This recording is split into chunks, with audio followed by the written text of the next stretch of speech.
here with the R1S, and as part of our attempts to get this thing ready for our long odyssey, we need to maximize the amount of cargo space in this. We have the sub trunk there. This is a third row, second row. We want to remove this second row of seats. First, remove some wiring harnesses. So there's some wires that attach. So this one right here, this is a connection between the center seat and this 40% seat that slides separately. So this is one thing to remove. And then on the other side,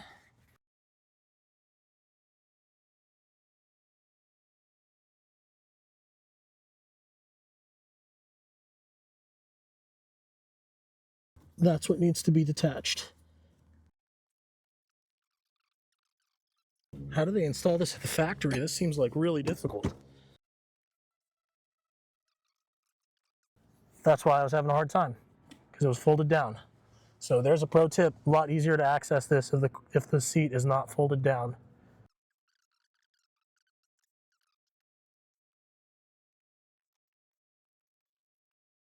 If I can, I want to avoid cutting this zip tie, because it's a zip tie into some kind of connector that goes into this plate. I'm trying to figure out if there's a way to remove the whole connector rather than cut the zip tie.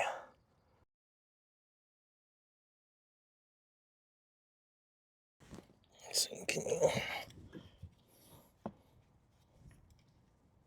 kind of see what that looks like?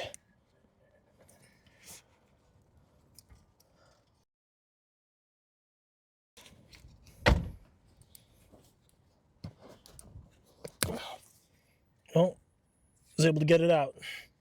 Push pin connector. So that feels a little bit better than destroying the zip tie. We'll see when it's time to reattach this, if that can go back into this plate. But that should be the electronics disconnected. Doesn't look like any alarms have come up on the screen here yet. The guide that I saw online said that they didn't have any problems either. Here's the wire harness that we detached. These are the connection points for the seat that we're going to remove. Got out a little pry tool to open this. These are 15mm bolts that have to come out. See if I really hope that I have the right tool for this.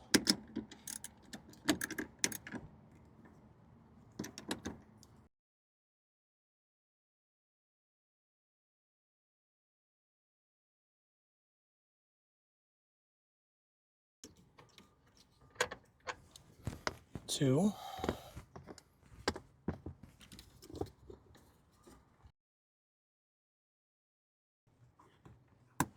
There we go.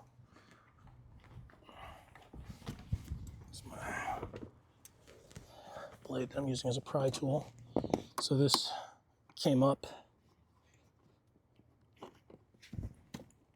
Oh.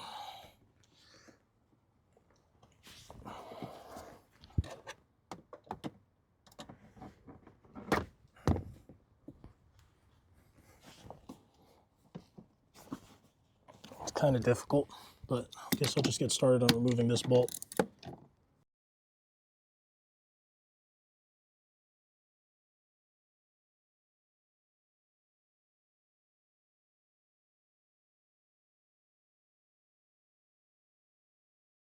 So this is the cover for this, and you can see you got these two sides that squeeze together.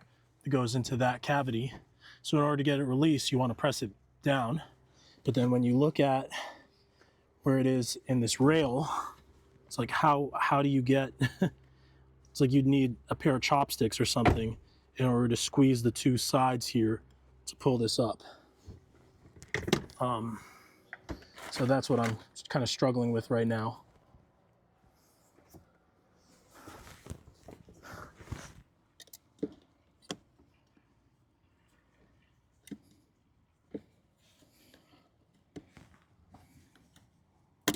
There we go. There's the one. each seat had 5 bolts. 1, 2, 3 on those corners, and then 2 on this corner.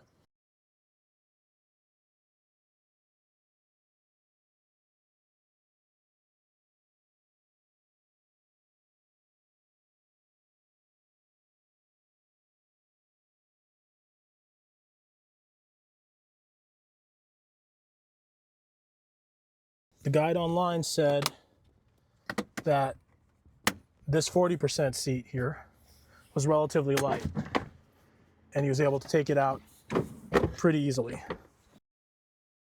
There it is. Only odd end is that the seat belt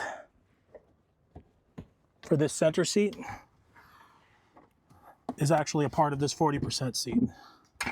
So when you try to remove it, just as there's a harness, like a wire connection, that's this right here, that goes from, and it looks like this wire connection is actually, it's like the electronic sensor for if this seat belt is connected or not. That's one of the first things I disconnected. And this seat belt holster for this center seat is actually attached to the base of this 40% passenger side seat. This bolt right here is connected by a wire. Not sure if you can see that wire, which is connected to the seat belt harness for this center seat.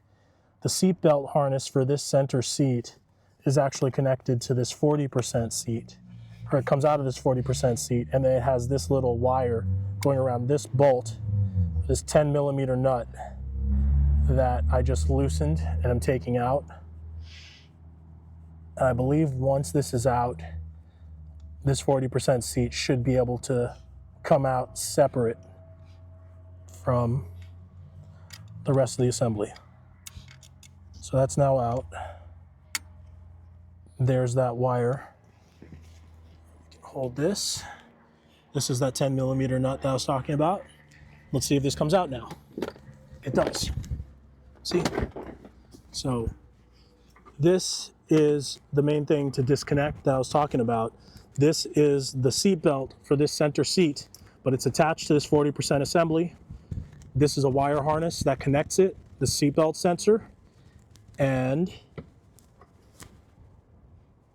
this connects to a 10mm nut via like a 10mm nut loops through this to further secure this seat belt assembly. The seat belt assembly slides back and forth on the rail here to account for this sliding independent of that, and it goes there. There's also a wire harness on this car, or on this seat.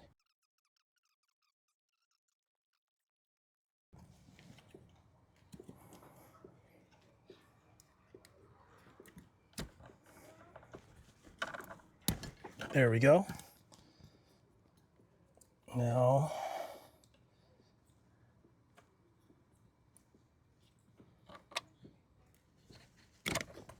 and that's out.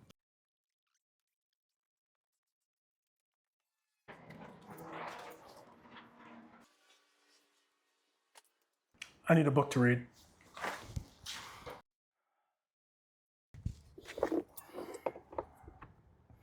Maybe someone will develop some accessories and plug into this, use some of that 12-volt power. But yeah, this is how much space is now created by not having a 40%. Now we can take out the 60%. But it's also good to know that we could, in theory, only take out one side and it would still be connected through this wire harness. So one potential option could be to just remove the 60% or just remove the 40%. Taking out that 60% is going to be a real pain. We're probably going to have to do it off camera. First test to see what this looks like.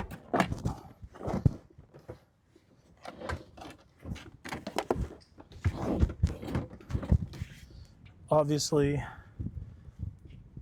with the top on, the chuck box is too tall.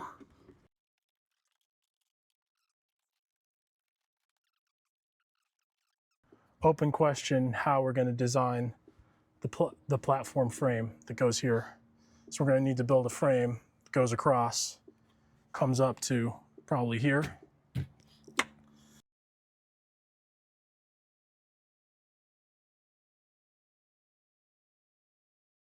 What we want to avoid as much as possible is having to close up and redeploy our sleeping arrangements. We want our sleeping arrangements to just be here laid out permanently, which means that all this flat area here is not really a storage area. We have to make do with storing it underneath after we build a platform here, or what's in the rooftop box, or what we would put on a tailgate on a hitch cargo rack. But the hitch cargo rack is mainly going to be occupied by e-bikes. This is what the R1S with no middle seats looks like. 2 more passengers back here, so we could carry 4 in what would really feel like a stretch limousine kind of situation. Yeah, hope you found this interesting.